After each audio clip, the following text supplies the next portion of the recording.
Astaghfirullah. Bismillahirrahmanirrahim. Assalamualaikum warahmatullahi wabarakatuh.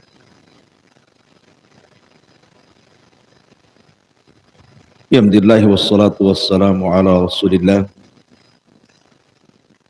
wa ala alihi wa sahbihi wa mawalah wa la hawla wa la quwata illa billahi wa ba'd.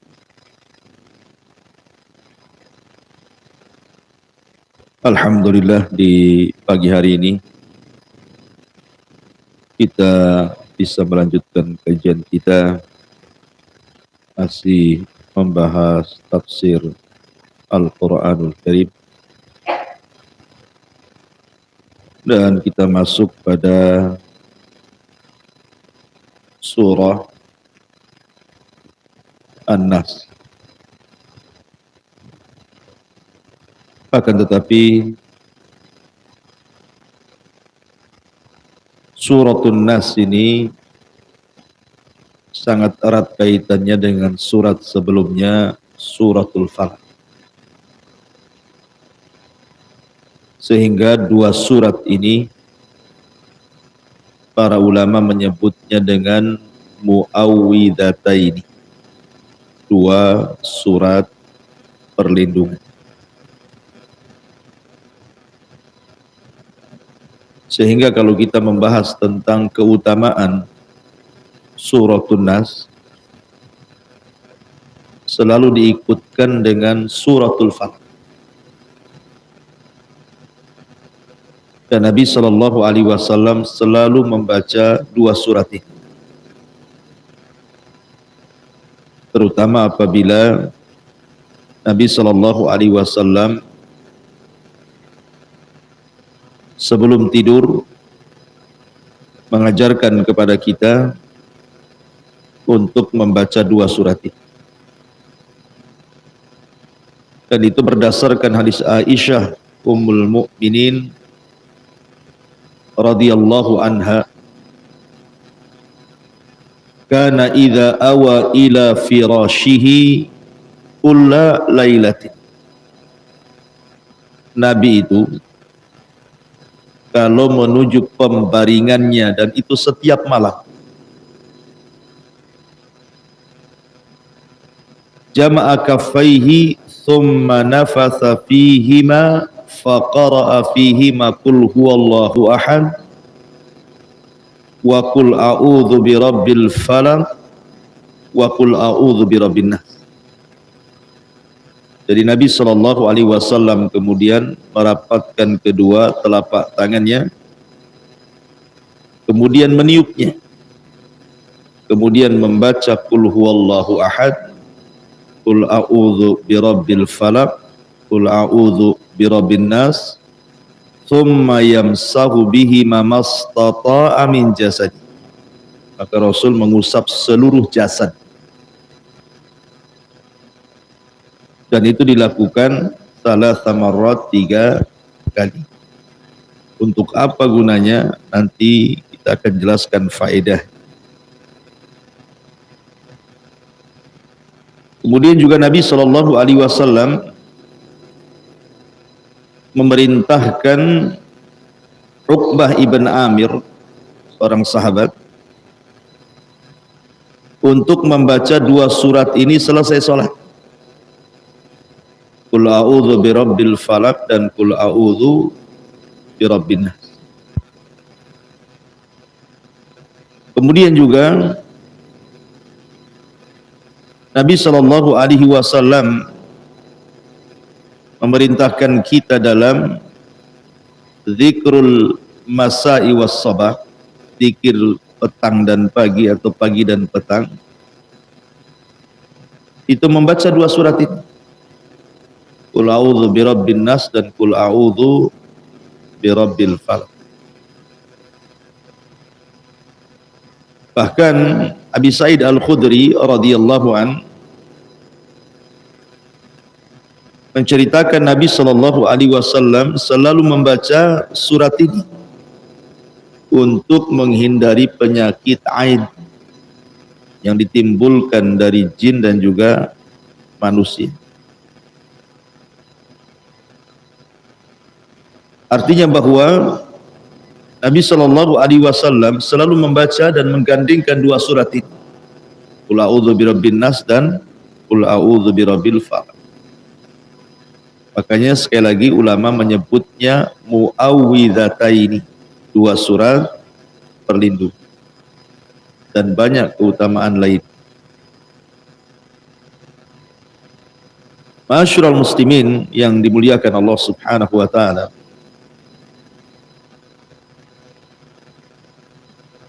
penyebutan muawwidhataini ini berdasarkan riwayat Abi Dawud dan juga Tirmidzi dari Uqbah bin Amir radhiyallahu an, di mana dia mengatakan amarani Rasulullah sallallahu alaihi wasallam an aqra'a bil muawwidzat ay ayatus surataini wa fi riwayatin bil muawwidataini fi duburi kulli shalah.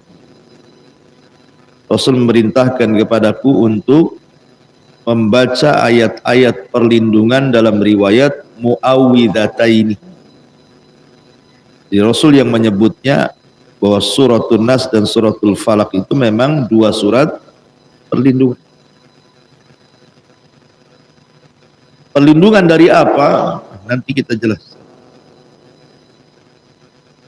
Baik, suratul Falaq ini atau suratul Nas, dua surat ini, ada yang mengatakan bahwa keduanya Makkiyah dan ada yang mengatakan keduanya Madaniyah. Tentu hasba asbabin nuzul, tergantung sebab turunnya kenapa. Tapi sebelum saya menjelaskan suratul Nas biar tertib dari segi pembahasan, maka kita akan dahulukan suratul Falaq kemudian suratul Nas. Kenapa? Karena di dalam dua surat ini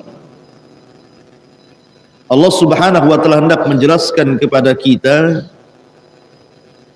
tentang musuh-musuh manusia. Manusia itu punya banyak musuh. Dan musuh manusia itu adalah ma khalaq, yang Allah ciptakan dari keburukan, min syarri ma khalaq. Tetapi dari keburukan yang Allah Subhanahu wa taala ciptakan, yang paling bahaya bagi manusia itu ada 4. Dan itu nanti disebutkan dalam dua surat ini. Apa saja 4 perkara itu? Tetapi yang paling bahaya adalah musuh atau keburukan yang muncul dari luar manusia. Kemudian yang lebih bahaya lagi adalah musuh yang memang sudah ada pada diri manusia itu sendiri. Karena keburukan itu ada 2 yang harus kita perangi. Ada keburukan musuh dari luar, dan itu disebutkan dalam suratul Falaq. Ada musuh yang merupakan keburukan dari dalam manusia itu sendiri, yang nanti disebutkan dalam suratul Nas. Itu paling bahaya.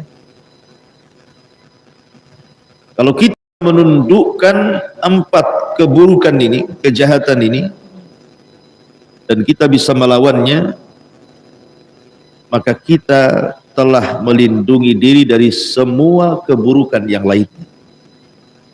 Makanya surah ini disebut 2 surat perlindungan. Taib. Suratul Falaq secara tertib Al-Quran, maka dia masuk pada surat yang ke-113 dengan jumlah ayat 5. Kalau suratul Nas kan 6, dengan jumlah kalimat 23 dan jumlah huruf 71. Kalau kita gabungkan antara suratul Falaq dengan suratul Nas, berarti ayatnya semua 11. Ada makna dari 11 ayat ini. Nanti saya jelaskan. Kenapa 11 ayat? Kalau digabungkan surat Falaq dengan surat Ma'asyiral muslimin yang dimuliakan Allah Azza wa Jalla. Adapun asbab nuzul yang menentukan apakah suratul Falaq dan An-Nas ini Makkiyah atau Madaniyah. Begini. Bagi ulama yang mengatakan bahwa dua surat ini adalah Makkiyah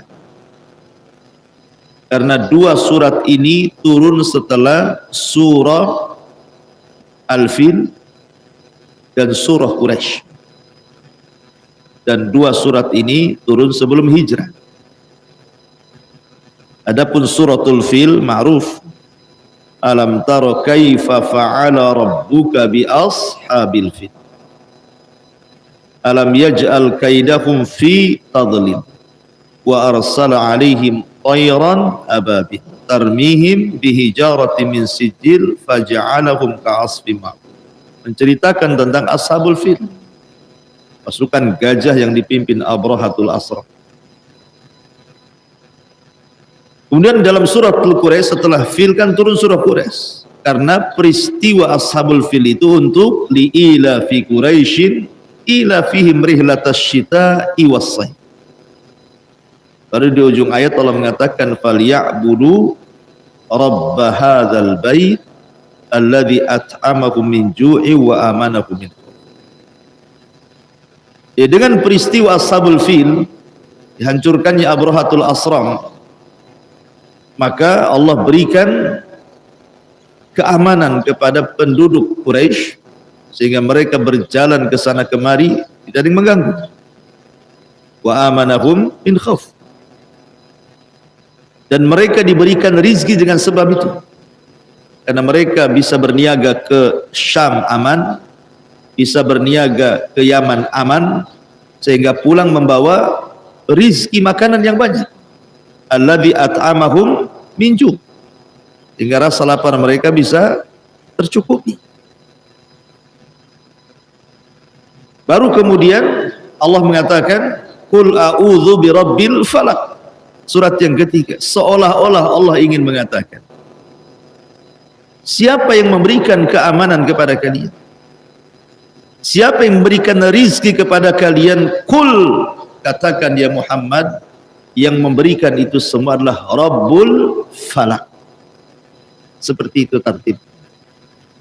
Jangan lupa wahai orang-orang Quraisy, kalian bisa berjalan ke Syam, bisa berjalan ke Yaman, pulang membawa makanan, kalian bisa kenyang, kalian tidak takut dari pencurian, perampokan di tengah padang pasir. Itu datang dari mana? Qul a'udzu birabbil falaq. Semua datang dari Rabbul Falaq. Rabb pemilik falak, Allah Subhanahu wa taala. Adapun kenapa muawwidzatain ini, Qul a'udzu birabbil falaq dan Qul a'udzu birabbin nas, jatuh setelah suratul Ikhlas. Harusnya suratul Fil, Quraisy, Al-Falaq. Tapi kenapa kemudian jatuh setelah Qul huwallahu ahad, suratul Ikhlas? Sebagaimana kita disuruh dalam suratul Ikhlas, Qul huwallahu ahad, Allahus samad, lam yalid walam yulad walam yakul lahu kufuwan ahad. Kita disuruh mengikhlaskan diri dalam setiap peribadatan kita kepada Allah Subhanahu wa taala. Maka begitu juga kita harus mengikhlaskan juga dalam bab al-isti'anatu wal isti'adzatu. Isti'anah artinya meminta pertolongan, isti'adzah artinya meminta perlindungan. Kalau kita mentauhidkan Allah pada semua ibadah, iyyaka na'bud, maka kita juga iyyaka nasta'in. Hanya kepada Allah juga meminta pertolongan dan perlindungan. Dan pertolongan dan perlindungan ada pada dua surat, Qul a'udzu birabbil falaq dan Qul a'udzu birabbin nas. Itulah kenapa jatuh setelah surah Al-Ikhlas. Sebagaimana kita mengikhlaskan dalam ibadah, kita pun harus mengikhlaskan dalam meminta pertolongan dan perlindungan, dan perlindungan itu serta isti'anah ada pada dua surat itu. Dan Allah mengatakan iyyaka na'bud, setelah itu wa iyyaka nasta'in. Baik, kita masuk dari sini menunjukkan apa? Surah Makkiyah. Lah, kenapa kemudian ada sebagian para ulama mengatakan bahwa ini bukan Makkiyah tapi Madaniyah?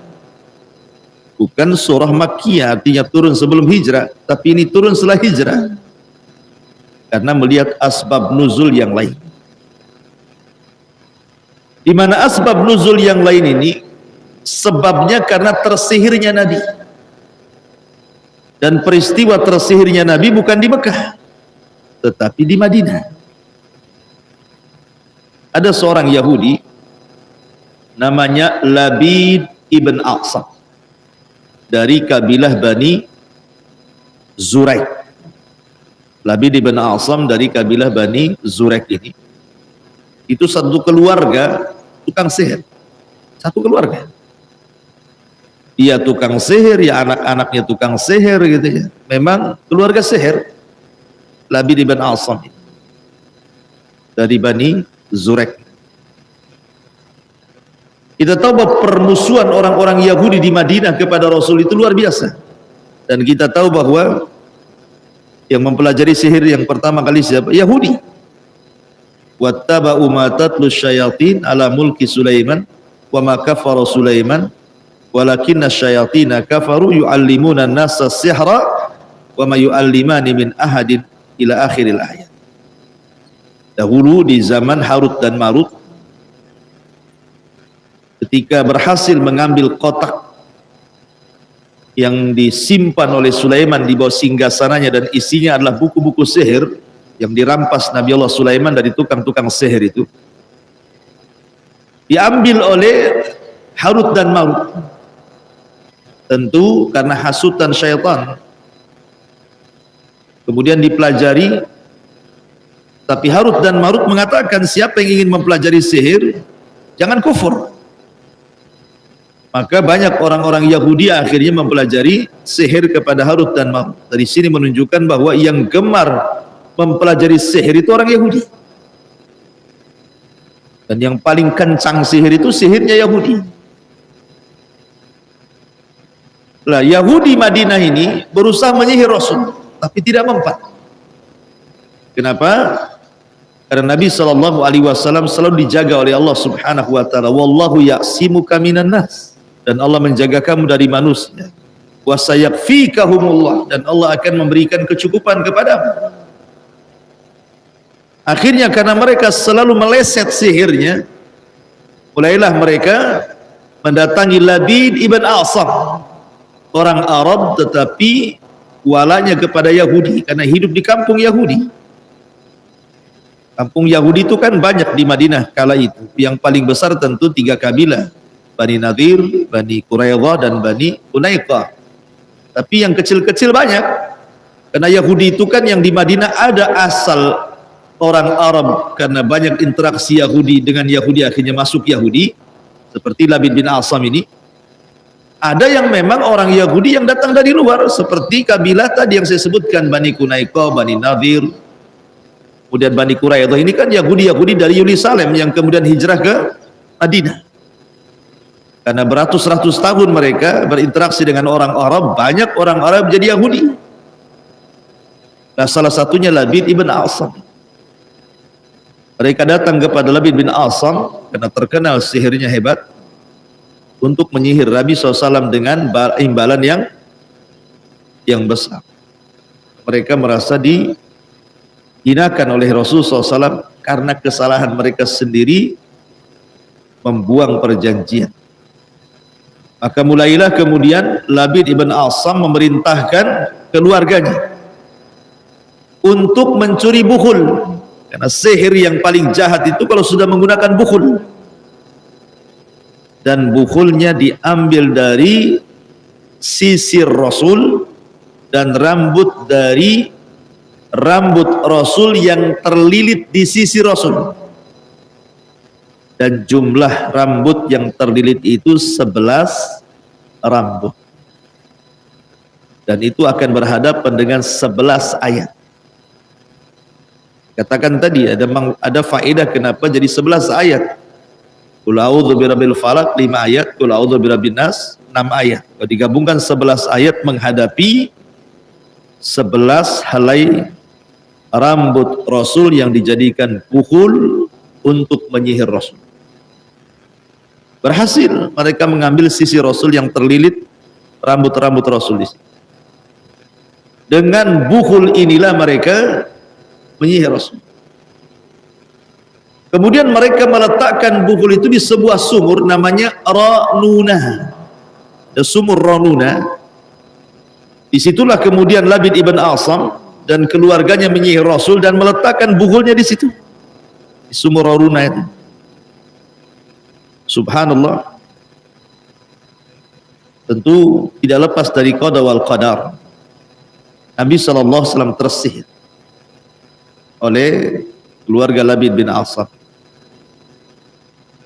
Tetapi tersihirnya Rasul tidak mempengaruhi wahyu sama sekali. Hanya Nabi SAW melemah badannya. Kita tahu bahwa Rasul itu kuat fisiknya. Tidak pernah sakit Rasul itu. Walaupun usianya sudah tua gitu ya, sudah di atas 50, kepala 50 gitu, 5 tahun, 50 tahun ke atas. Kan Rasul berpoligami itu di atas 50 tahun usianya. Istrinya banyak, tentu banyak istri, banyak pikiran kan itu. Dia pun menjadi pemimpin negara, pemimpin pasukan, pengatur strategis, harus melayani rakyatnya, begitu seterusnya. Tapi Rasulullah SAW itu sehat orang, tidak pernah sakit. Tetapi ketika terkena sihir Labid bin Asam ini melemah badannya. Bukan hanya itu saja, terkadang Nabi SAW terhayalkan seolah-olah dia mendatangi sesuatu padahal tidak mendatanginya. Contoh umpamanya, tiba-tiba Rasul mandi junub padahal tidak junub semalam itu. Dan itu berlangsung selama 6 bulan. Pengaruh sihirnya Labid bin Asam itu selama 6 bulan. Yang curiga kepada Rasul adalah Aisyah radhiyallahu anha. Curiga Aisyah, ada apa dengan suaminya? Kenapa kok sifatnya aneh? Sehingga Aisyah bertanya, ya Rasulullah, kenapa engkau ini seolah-olah ya'tika syai' walam ya'ti, mendatangi sesuatu padahal engkau tidak mendatanginya? Seolah-olah Rasul junub padahal tidak junub, gitu maksudnya. Sehingga Aisyah radhiyallahu anha mengatakan, cobalah engkau minta fatwa kepada Rabb. Maka Nabi SAW akhirnya selesai ibadah Isya, setelah mendapatkan masukan dari Ummul Mukminin Aisyah radhiyallahu anha, Rasul pun salat. Langsung ibadah Isya langsung salat. Dan tidak tidur. Malam itu dia habiskan untuk salat qiyamul lail. Dia hendak meminta fatwa kepada Allah Azza wa Jalla. Ketika mendekati subuh, manusiawi, Rasul juga kayak kita ngantuk juga. Tertidurlah Rasul sebentar. Ketika tertidur itulah turun Jibril dan satu malaikat yang lainnya, ada yang mengatakan Mikail, ada yang mengatakan yang lainnya, turun menemui Rasul yang sedang berbaring itu. Kemudian Jibril pun berdiri di samping Nabi SAW bertanya kepada malaikat yang bersamanya, ada apa dengan si Muhammad ini? Maka malaikat yang satunya mengatakan matbub. Orang Arab menyebutnya sihir itu dengan tib. Orang ini terkena sihir. Maksudnya Nabi SAW. Maka Jibril mengatakan, siapa yang berani menyihirnya? Maka malaikat satunya mengatakan, Labid ibn A'sam al-Yahudi. Seorang Labid ibn A'sam Yahudi. Ainahu, di mana sihirnya? Di mana diletakkan buhul sihirnya itu? Maka malaikat yang satu fi bi'ri ali fulan, di sumurnya Bani Fulan, maksudnya sumur Ranunah.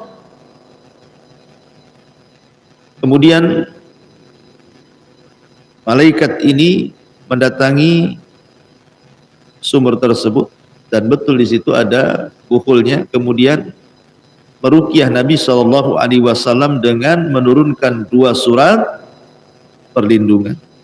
Maka Jibril membaca Qul a'udzu birabbil falaq min syarri ma khalaq wa min syarri ghasiqin idza waqab wa min syarri naffatsati fil 'uqad wa min syarri hasidin idza hasad. Qul a'udzu birabbin nas malikin nas ilahin nas min syarril waswasil khannas alladzi waswisu fi sudurin nasi minal jinnati wan.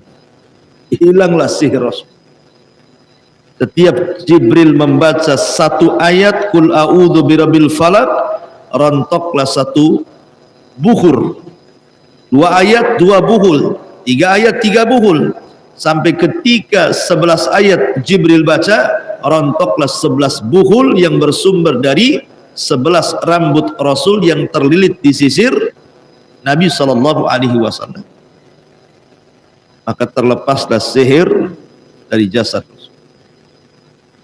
Ikhwan, soal masalah kisah ini ada sebagian orang yang kemudian mengingkari. Tidak mungkin Rasul terkena sihir. Bukankah Rasul itu maksum gitu. Sampai akhirnya tajarru, beraninya mereka sampai tingkat melemahkan hadis. Karena membawa keperasaan, melemahkan hadis itu dibawa keperasaan. Mungkin Nabi terkena sihir. Nabi kan maksum gitu. Riwayat ini tercantum dalam Sahih Bukhari, tercantum dalam kitab-kitab sunnah, dan disahihkan para ulama, hingga harus kita katakan sami'na wa ata'na. Dan tersihirnya Rasul tidak ada kaitan dengan masalah wahyu, tidak mempengaruhi wahyu Rasul yang diturunkan Allah kepada dia, karena hanya mempengaruhi fisik Rasul saja, tidak mempengaruhi akal Rasul. Rasul sadar, sehat gitu ya, akalnya sehat. Rasul tidak gila, sehingga tidak ada kaitan antara kemaksuman dengan terkena sihir. Justru memperkuat bahwa Rasul itu adalah manusia sama dengan kita. Kita makan, Rasul makan, kita minum, Rasul minum, kita sakit, Rasul pun bisa sakit. Kita terkena sihir, Rasul pun bisa terkena sihir. Makanya dalam syahadat kita senantiasa mengatakan abduhu wa rasuluhu, kan itu. Hamba Allah dan Rasulnya. Dia bukan malaikat. Dia hamba sama dengan kita. Tetapi abdun fala yu'bad wa rasulun fala yukat. Hamba jangan disembah dan Rasul jangan didustakan. Dari asbab nuzul inilah bahwa turunnya muawwidhataini qul a'udzu birabbil falaq dan qul a'udzu birabbin nas ini disebabkan kisah Labid bin A'sam dari Bani Zurek ini. Maka ulama yang kedua mengatakan bahwa 2 surat ini adalah madani, turun setelah hijrah, karena peristiwa Labid bin A'sam itu kan di Madinah. Di Mekah mana ada orang Yahudi yang orang-orang dakwah Nabi. Orang Yahudi itu muncul di kota Madinah. Di Mekah itu musuhnya musyrik Arab saja. Ini diantara khilaf kenapa disebut Makkiyah. Bagi yang mengatakan Makkiyah karena turun setelah suratul Fil dan surah Quraisy, dan keduanya di permulaan dakwah, maksudnya di kota Mekah. Dan pendapat yang kedua madani disebabkan ada kisah Labid ibn A'sam, dan itu pula menjadikan asbab nuzul dari 2 surat perlindungan. Baik. Kita masuk pada ayat. Allah Subhanahu wa taala berfirman, "Qul a'udzu birabbil falaq." Katakan ya Muhammad, a'udzu, aku berlindung, bi rabbi, dengan Rabb al-falaq. Apa sih yang dimaksud falak di sini? Ada yang mengatakan falak itu artinya falak subuh, falikul isbah. Artinya falak itu cahaya di waktu subuh menjelang pagi. Artinya berlalunya malam dengan datangnya cahaya fajar. Nah itulah falak. Falikul isbah. Makanya Rasul ketika bermimpi seperti falak subuh. Malamnya mimpi, besoknya jadi kenyataan. Jadi falak itu cahaya yang menunjukkan hilangnya malam. Seolah-olah ketika Allah Subhanahu wa taala katakan kul a'udzu birabbil falak, ya Muhammad berlindunglah dengan Rabb pemilik falak, artinya berlindung kepada Allah yang menciptakan adanya cahaya, yang menciptakan adanya terang, yang menciptakan adanya siang. Berlindung dari apa? Dari kejahatan di malam hari. Jadi kata-kata qul a'udzu birabbil falaq itu seolah-olah Allah ingin katakan, ya Muhammad, berlindunglah dengan Rabb pemilik cahaya, cahaya siang, cahaya pagi, dari kejahatan di malam hari. Karena kejahatan itu menguat di malam hari. Kejahatan itu paling jahat itu di malam hari.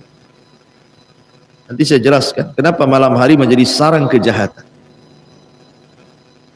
Ada yang mengatakan falak itu artinya terbelah. Falak, sebagaimana Allah Subhanahu wa taala ketika berfirman tentang masalah alam semesta ini, dulu langit dan bumi ini kanata ratqan fa fataknahuma, kan begitu. Dulu alam semesta ini menyatu, kemudian Allah pecah. Apa teorinya itu? Big Bang, ya. Teori Big Bang. Hancur kan? Jadi satu-satu gitu. Allah katakan rotqan, awalnya nempel, kemudian fafataknahuma, kemudian kami pisahkan antara langit dan bumi. Makanya ada istilah ratqun, fatkun, falqun, khalqun. Nah, itu dalam bahasa Arab. Awalnya nempel, kemudian terpisah, kemudian membelah, kemudian tercipta kehidupan. Ratkun nempel, fatkun pecah, falqun falak terbelah, baru khalqun tercipta alam semesta dan kehidupan. Karena setiap kehidupan itu berawal dari belah, pecah. Kita lihat telur, apabila hendak mengeluarkan anak ayam, kan pecah dulu telur itu kan, kemudian keluar anak ayam. Semua binatang yang dimulai penciptaannya dari telur, mesti telurnya pecah dulu baru keluar. Macam mana dia mau keluar dari telur itu? Pecah dulu baru keluar. Antum nanam biji, biji apa saja antum tanam, pasti dia belah dulu baru keluar tangkainya. Termasuk penciptaan kita seluruh manusia dari setiap wanita, maka belah dulu baru keluar kita. Apapun penciptaan itu dari pembelahan. Sehingga seolah-olah falak di situ adalah bidayatul haya, permulaan kehidupan. Mau binatang, mau tumbuhan, manusia, itu diawali dari falak.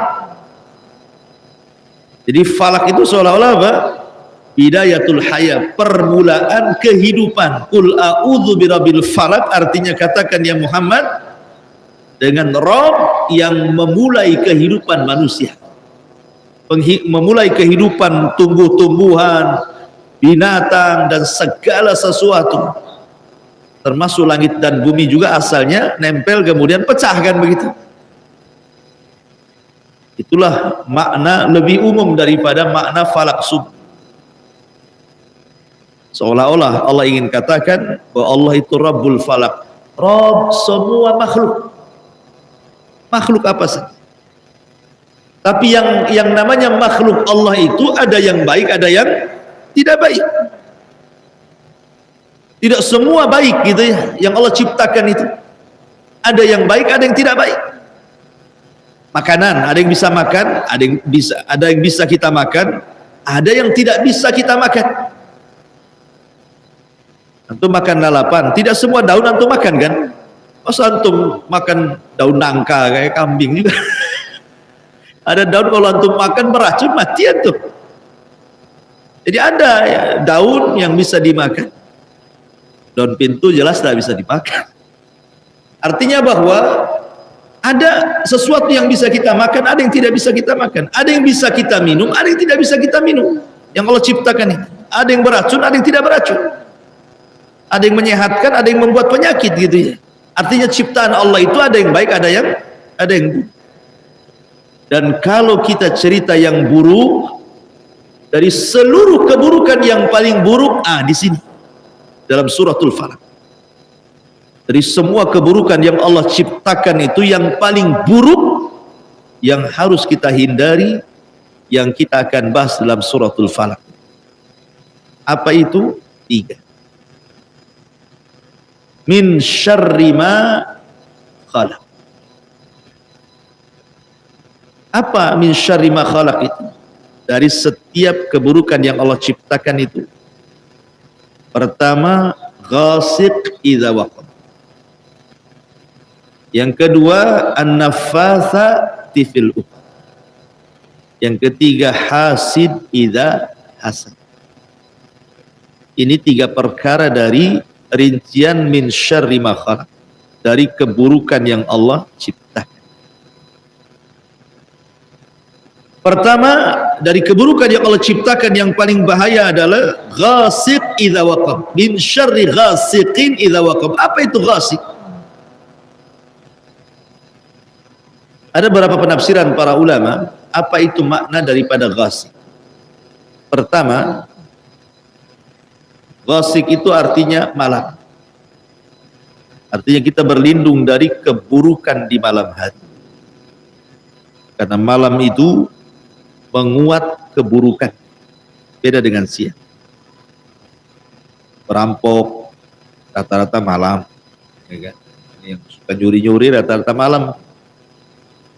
Kehidupan malam, diskotik dengan berbagai macam maksiatnya itu malam. Terus siang dirazia lah ya.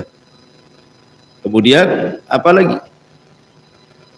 Tukang sihir membuka praktek sihirnya di malam hari. Binatang-binatang buas keluar di malam hari.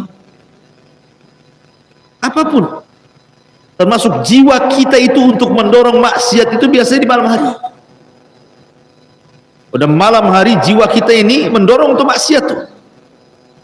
Ya, karena malam itu adalah sarang kejahatan. Makanya ada waktu yang disebut dengan waktu syaitan. Kata ulama, dari ba'da isya sampai sepertiga malam akhir itu disebut waktu syaitan. Orang disuruh begadang, orang disuruh ngobrol, orang disuruh kuliner, sampai jam 12 malam. Jam 1 tidur, sepertiga malam mana bangun. Subuh pun 14 gitu ya. Itu yang pertama, ghasiq itu artinya malam. Yang kedua, ghasiq itu artinya bulan purnama. Jadi semakin bulan itu menguat pada tanggal 15, kan bulan purnama dimulai tanggal 13 membesar, tanggal 14 makin besar, tanggal 15 sempurnalah bulan itu menjadi bulan purnama, Lailatul Badri. Nabi SAW mengatakan kepada Aisyah radhiyallahu anha, ya Aisyah, ista'idhi bihada. Aisyah, berlindunglah kepada itu. Maksudnya bulan purnama. Karena semakin menguat bulan itu, kejahatan semakin menguat. Laut di bulan purnama pasang. Termasuk darah kita itu mengikuti pasang surutnya laut. Kalau laut pasang, darah kita juga naik. Makanya kenapa disunahkan hijamah, berbekam. Ya, di pertengahan bulan itu sunnah bekam untuk meredakan darah. Sebab kalau darah naik itu bawanya emosi saja. Kan gitu kan. Orang darah tinggi itu kan emosi saja. Bawaannya maunya marah, banting sana banting. Kemudian disunahkan lagi puasa Ayyamul Bid. Ada puasa Ayyamul Bid 13, 14, 15. Kenapa? Karena di malam bulan purnama menguat kekuatan syaitan. Untuk melemahkan kekuatan syaitan itu dengan cara dua, hijamah dan puasa. Itu sunnah hukum. Puasa melemahkan sehingga kekuatan setan melemah. Hijamah juga sama, karena setan masuk kepada tubuh manusia itu dari jalan darah. Dengan disedotnya, setannya kesedot lah kan. Gitu. Makanya orang habis hijamah itu kan lemas, banyak tidur saja kan. Malas mau maksiat kalau sudah tidur. Jadi dua sunnah itu untuk melemahkan kekuatan setan. Makanya kalau dulu saya masih kecil-kecil tuh, di zaman jahiliyah, kalau nonton film bertepatan hari Jumat, bulan purnama, Jumat Kliwon, ada suara anjing, serem kayaknya. Jadi identik purnama itu dengan film-film serem zaman dulu tuh. Ya kan, kalau sudah Jumat Kliwon purnama ada suara anjing, sudah itu. Datang sundel bolong lah, apa-apa macam-macam, ya kan. Hantu-hantu itu, hantu blau macam keluar semua. Ya karena memang diidentikan bulan purnama itu dengan kekuatan setan. Makanya untuk melemahkan dengan cara puasa dan hijamah. Ada yang mengatakan bahwa ghasik itu artinya setiap yang berjalan di malam hari dan tidak bisa dilihat. Yasril lail walam yura, sesuatu yang berjalan di malam hari dan tidak bisa dilihat. Dan ini mencakup segala sesuatu, termasuk syaitan. Setan kan bisa melihat kita, kita tidak melihat mereka. Maksudnya setan dari kalangan jin, termasuk ghasik. Termasuk juga ghasik itu semua yang berkaitan dengan virus-virus, mikrobat-mikrobat, virus-virus, baik virus-virus yang mematikan ataupun yang tidak mematikan, itu tersebar di malam hari. Tersebar di malam hari, termasuk virus corona dan yang semacamnya. Itu lebih banyak tersebar di malam hari. Dari mana kita tahu? Dari penafsiran ghasik. Ghasik itu sesuatu yang membahayakan yang tersebar, termasuk dalamnya setan, virus-virus macam-macam gitu kan. Seperti kita lihat orang-orang yang naudzubillah berzina kemudian terkena penyakit AIDS di malam hari, ya kan? Atau penyakit-penyakit yang lainnya. Makanya kita berlindung di malam hari itu. Termasuk binatang-binatang yang berbisa, ular dan semacamnya, itu keluar di malam hari. Maka itu disebut ghasik. Nah, kita berlindung dari ghasik, min syarri ghasiqin idza waqa. Karena ghasik ini sangat bahaya, baik diartikan malam, baik diartikan purnama, baik diartikan semua yang berjalan di malam dan tidak terlihat, semua bahaya. Sebab itulah kita berlindung dari ghasik ini, karena ini musuh yang pertama, kejahatan yang pertama yang akan mempengaruhi kehidupan kita. Wallahu a'lam. Kita berhenti sampai kalimat min syarri ghasiqin idza waqa. Wallahu a'lam. Insyaallah kita lanjutkan ke depan. Mudah-mudahan ada manfaatnya. Subhanallah. Asyhadu an la ilaha illa anta astaghfiruka wa atubu ilaik. Wallahu ta'ala alam. Assalamualaikum warahmatullahi wabarakatuh.